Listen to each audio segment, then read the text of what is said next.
Hello everyone, welcome back and I'm here with a very interesting maths problem.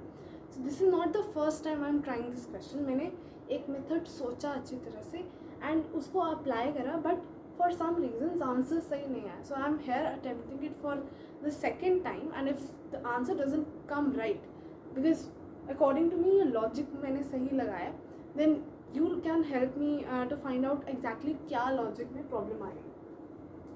The question says कि ऐसी equation है 2x into x minus one into x minus two till x minus n. हमें find करना है coefficient of x की power n क्या होगा. This is the question.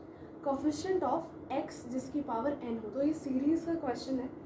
तो इसके अंदर मैंने फर्स्ट चीज़ जो नोटिस करी वो कि इस पार्ट को अगर मैं हटा के बाकी की सीरीज़ को देखूं और सबको मल्टीप्लाई करूं तो एक एक करके x की पावर जो है वो बढ़ती रहेगी. लाइक जब मैं इन दोनों को मल्टीप्लाई करूंगी तो x इंटू एक्स स्क्वायर आएगा. सारी टर्म्स की पावर x स्क्वायर नहीं होगी. जो हाईएस्ट पावर है पूरी क्वाड्रेटिक की वो x स्क्वायर होगी. जब मैं इसको नेक्स्ट जो इसका नेक्स्ट होगा x माइनस थ्री उससे मल्टीप्लाई करूंगी तो हाईएस्ट पावर क्यूब आएगी. तो जहाँ पर वन है तो power of x is one. जब दो को मल्टीप्लाई करूँगी तो power of x is two. जब तीन को करूँगी तो power of x is three. तो जब मैं n टाइम्स मल्टीप्लाई करूँगी because there are n such terms. Why there are n such terms? Because जो सीरीज है वन से शुरू होकर n तक जा रही है तो देर आर n टर्म्स. तो जब n टाइम्स x मल्टीप्लाई होगा तो हाइएस्ट पावर ऑफ n जो है हाइएस्ट पावर ऑफ x जो है वो n आएगी. वो तब आएगी अगर ये ना होता. अगर ये भी है तो हाईएस्ट पावर ऑफ x जो है वो वन से बढ़ जाएगी. तो अगर यहाँ तक इससे n थी हाईएस्ट पावर तो इसके आने से n प्लस वन हो जाएगी. तो हाईएस्ट पावर जो है ये सब मल्टीप्लाई करने के बाद वो आएगी x की पावर n प्लस वन. जो सेकेंड हाईएस्ट पावर होगी वो होगी x की पावर n. वाई? बिकॉज अगर आप इन दोनों को मल्टीप्लाई करो तो आएगा x square minus three x plus two. तो हाईएस्ट पावर है x की पावर टू. उससे नीचे इज़ x की पावर वन एंड उसके नीचे इज़ x की पावर ज़ीरो. सो जो पावर्स हैं वो वन से डिक्रीज़ हो रही है. सो सिमिलरली पैटर्न फॉलो होगा. जो हाईएस्ट पैटर्न होगी हाईएस्ट पावर होगी सब कुछ मल्टीप्लाई करने के बाद वो होगा n plus one. Second highest power होगी n. उसके बाद होगी n minus one n minus two. ऐसे से पावर्स चलेंगे. लास्ट में आएगा n की power zero which is going to be a constant. So they are asking कि जो x की पावर n है उसका कोफिशिएंट क्या होगा. ठीक है. तो the simple logic I follow is कि पहले मैं मल्टीप्लाई करके देखूंगी इन दोनों को तो आएगा x square minus three x plus two. ठीक है. मैंने नोटिस क्या करना है मैंने सेकेंड हाईएस्ट पावर की टर्म को नोटिस करना है. बिकॉज ये सब कुछ मल्टीप्लाई करने के बाद हमें किसकी पावर चाहिए. सेकेंड हाईएस्ट पावर चाहिए क्योंकि हाईएस्ट पावर हमने अभी डिसाइड किया कि n प्लस वन है. तो हमें सेकेंड हाईएस्ट पावर चाहिए x की पावर n. तो सबको मल्टीप्लाई करते करते मैं सेकेंड हाईएस्ट पावर को नोटिस करूँगी. अब इसको जब मैं x माइनस थ्री से मल्टीप्लाई करूँगी तो आएगा x cube minus three x square minus three x square. फिर आएगा plus two x minus six. So it becomes x cube minus six x square plus two x minus six. तो ये आई ये पहले आई थी ये सेकेंड पावर की टर्म मतलब सेकेंड हाईएस्ट पावर की नोटिस करनी. उसके बाद x माइनस फोर से मल्टीप्लाई करेंगे तो x की power four minus four x cube minus six x cube plus twenty four x square plus two x square minus eight x minus six x plus twenty four. ये आएगा. अगर हम इसको notice करें तो ये बनेगा माइनस टेन एक्स क्यूब. अब मैं तीन चार बार और ये करके और अच्छी तरह से अपने पैटर्न को नोटिस कर सकती हूँ. बट मेरे हिसाब से इससे आगे मुझे नोटिस करने की ज़रूरत नहीं लगी. क्यों? क्योंकि मैंने पहले चेक कर रखा है. मैंने पहले ऑलरेडी क्वेश्चन करा था तो उसमें मैंने तीन चार बार और करा एंड मैंने कहा कि हाँ ऐसा पैटर्न तो है. तुम इन तीन टर्म्स से भी पैटर्न देख सकते हो कि जो सीरीज़ बन रही है वो है three six ten minus and minus minus till some number of times. जो कितने number of times that is a good question. कितना नंबर आएगा जिसके बारे में हम बाद में सोचते हैं. अभी तक का लॉजिक जो है मैं एक बार अपने माइंड में रिवाइज करना चाहूँगी कि क्या हमने एग्जैक्ट सही निकाला है। बात थी कि जब ये इसके साथ मल्टीप्लाई हो जाता है तो हाईएस्ट पावर x की पावर n+1 होगी, ठीक है। पर जब ये नहीं हुआ मल्टीप्लाई तो हाईएस्ट पावर x की पावर n होगी, ठीक है। पर हम कह रहे हैं लेट अस से कि n जो है वो है 3, है ना। लेट अस ओके एक और चीज़ करते हैं, लेट अस से n जो है वो है 4, तो मतलब इक्वेशन यहीं तक ख़त्म होनी जानी चाहिए, मतलब ये मल्टीप्लाई करने के बाद ही ख़त्म हो जानी चाहिए। तो x की power n which is x की power 4, that is this equation, this thing. ये मल्टीप्लाई करने के बाद x की पावर 4 ये आई, इसका कोफिशिएंट 1 है, x क्यूब का कोफिशिएंट -4 है। पर जब ये 2x से मल्टीप्लाई होगा तो ये 2x की पावर 5 बन जाएगा और ये -8x की पावर 4 बन जाएगा। उन्होंने हमसे x की पावर 4 ही पूछा, x की पावर n पूछा, तो हम सेकेंड टर्म को ऑब्जर्व कर रहे हैं which is -4x -4x cube -6x cube which is the second term. तभी हम इसको ऑब्जर्व कर रहे हैं क्योंकि जब फर्स्ट से मल्टीप्लाई करेंगे इसको तो वो x की पावर n बन जाएगा। तो ये तो ऑब्जर्व हमने पुट करके भी देख लिया कि हाँ सही करा हमने। अब ये है एक सीरीज जिसके बारे में जिसका डिफरेंस जो है वो AP में होता है, ये शायद हमारे दोबारा काम आए, so I not erase this. तो मैं यही भी करती हूँ, if s is equal to this then I subtract this thing from s only. Minus को मैं बाद में डाल दूंगी, माइनस को मैं कॉमन ले लेती हूँ, बाद में डालेंगे। तो 3 आ गया, 6 आ गया। जब सब्ट्रैक्ट करेंगे तो यहाँ 0 आएगा, यहाँ 3 आएगा, यहाँ 3 आएगा, यहाँ 4 आएगा। हमने आगे एक और टर्म करके देखी नहीं, बट आई कैन अश्योर आगे 5 6 ऐसी सीरीज ही बन रही है, AP बन रही है। अब मेन क्वेश्चन जो बहुत इम्पोर्टेंट क्वेश्चन है वो है TN का।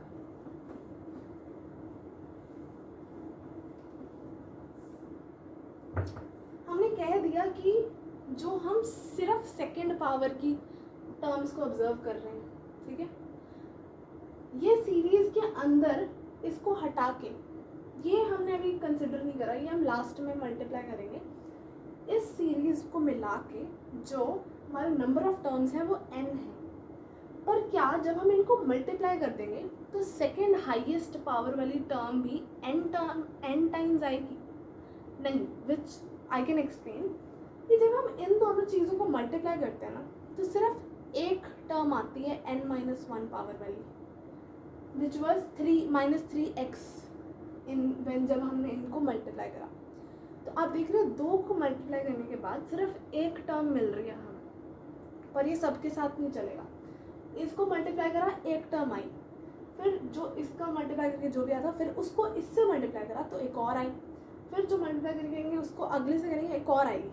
तो पहली 2 टर्म्स में तो हमें एक ही वैल्यू मिल रही है n-1 पावर वाली, पर उसके आगे आगे जैसे जैसे हम मल्टीप्लाई कर रहे हैं तो हमें एक एक और मिल रही है। मतलब पहले 2 में एक मिली, बाकी हर एक में एक एक मिल रही है। जिसका मतलब अगर यहाँ n टर्म्स हैं तो इस 2 टर्म्स हटा के बाकी सारी terms which is n-2 terms हमें n-2 ही ऐसे वैल्यूज़ दे रही हैं जिसकी पावर n-1 हो। तो n-2 तो हमें मिल गई, इन दोनों को छोड़ के n-2 टर्म्स हमें यहाँ से मिलेंगी, पर ये दोनों मिल के हमें एक देंगी तो 1 ऐड कर देते हैं, तो n-1 टर्म्स होंगी यहाँ पर एग्जैक्टली। तो there are n-1 terms here and there are n-1 terms here also, ठीक है। जो n-1 टर्म है उसको मैं t ऑफ n-1 बोलती हूँ। वैसे इसको n-1 ऐसे बोलने की ज़रूरत है क्या? चलो बोल देते हैं, t ऑफ n-1 आएगा। जब सब्ट्रैक्ट करा तो यहाँ पर हमने क्या करा है, एक आगे करके सब्ट्रैक्ट करा, तो इसके नीचे एक्चुअली कोई टर्म थी नहीं, मतलब इसको मल्टीप्लाई करने वाली ऊपर वाली कोई टर्म ही नहीं थी, हमने एक आगे करके शिफ्ट कर दिया, इसके ऊपर कुछ था नहीं, तो ये ऐसे माइनस ऑफ t(n-1) बच जाएगा। ये जो है फर्स्ट टर्म का जो यहाँ से कट के इस सीरीज़ का पार्ट बन जाएगा, जो ये AP बन रही है, और इसके ऊपर कुछ था नहीं तो ये ऐसे डायरेक्ट नीचे आएगा। इस पे लगाएंगे हम AP। अब तुम देखो टर्म्स कितनी हुई, यहाँ थी n-1 टर्म्स, इसमें भी थे n माइनस वन टर्म्स, पर जब हमने सब्ट्रैक्ट करा तो n टर्म्स हो गई। क्यों? क्योंकि इसके नीचे कुछ नहीं था और ये एक टर्म आगे चली गई थी, तो एक टर्म ऐड हो गई है इसमें। There are total n terms है नाउ। अब t of n minus one में इधर ले जाऊंगी। जब मैं t of n minus one इधर ले गई, पहले n टर्म्स थी, अब n माइनस वन टर्म्स रह गई। ये प्लस हो रहा है ऐसे,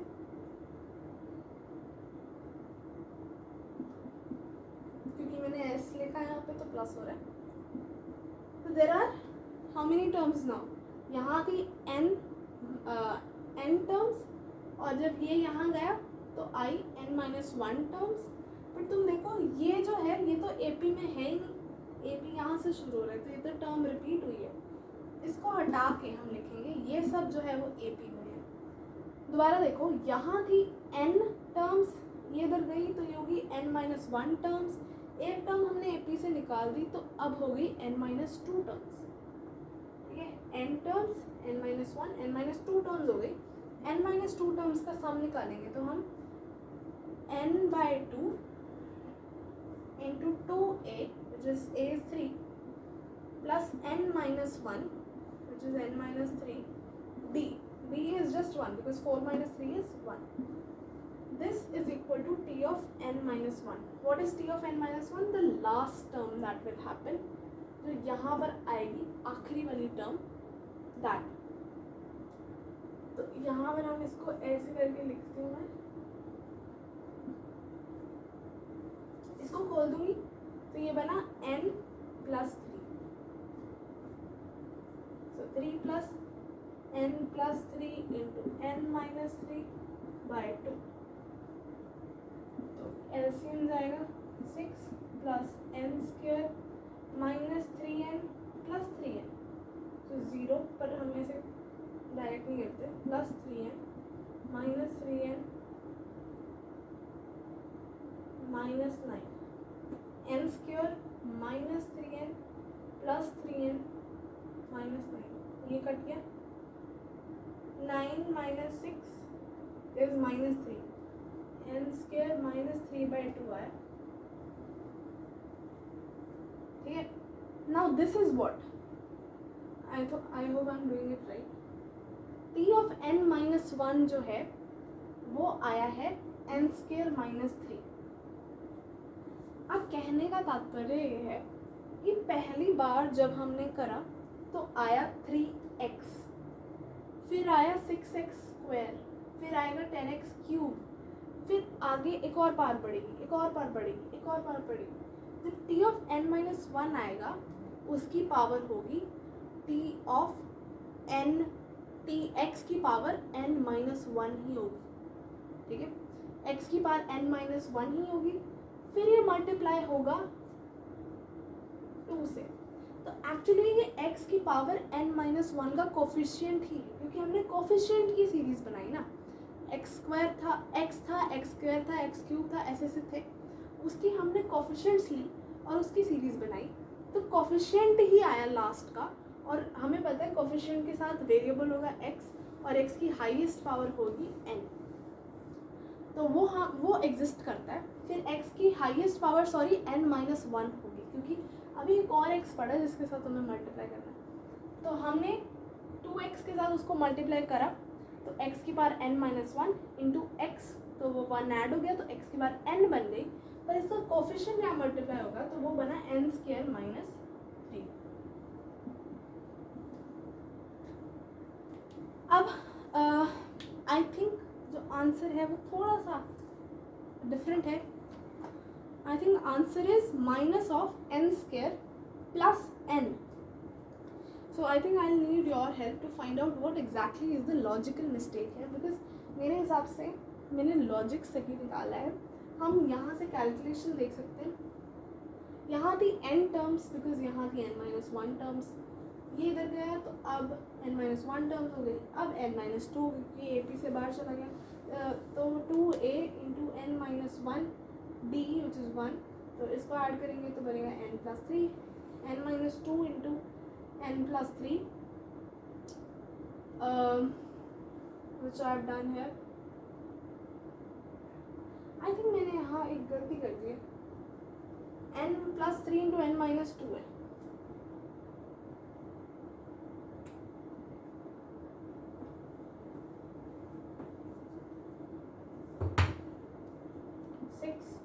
Plus n square 6 plus n square minus 2n plus 3n minus 6 by 2 which यहाँ से यहाँ कटा n square minus n square plus n हुआ ये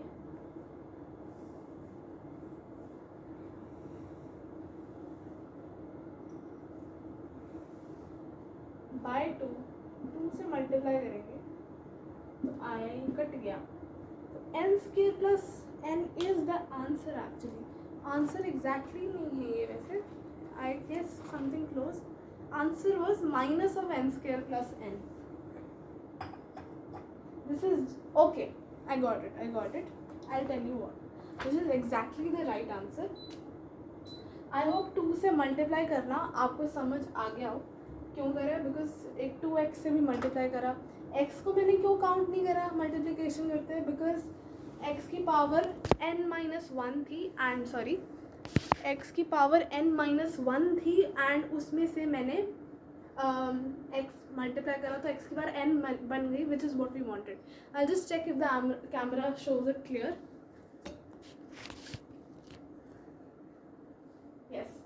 सो x की पावर n बन गई इसलिए मैंने उसको मल्टीप्लिकेशन करते दिखाया नहीं बिकॉज ये कोफिशिएंट की टर्म्स थी. मैंने कोफिशिएंट मल्टीप्लाई कर दी. तो यस आंसर आया n square plus n. Why the minus? Because हमने यहाँ माइनस कॉमन लिया था स्टार्टिंग में इफ़ यू रिमेंबर. तो सारे जो कोफिशिएंट्स हैं वो माइनस में ही आ रहे हैं. There is nothing in plus. If you remember मैंने यहाँ पर कहा था हम माइनस लास्ट में लगा देंगे. So this is exactly the correct answer. I don't know what calculation mistake I was doing before, and this is also the right logic as you have observed. So thank you. Bye bye. This was an interesting question.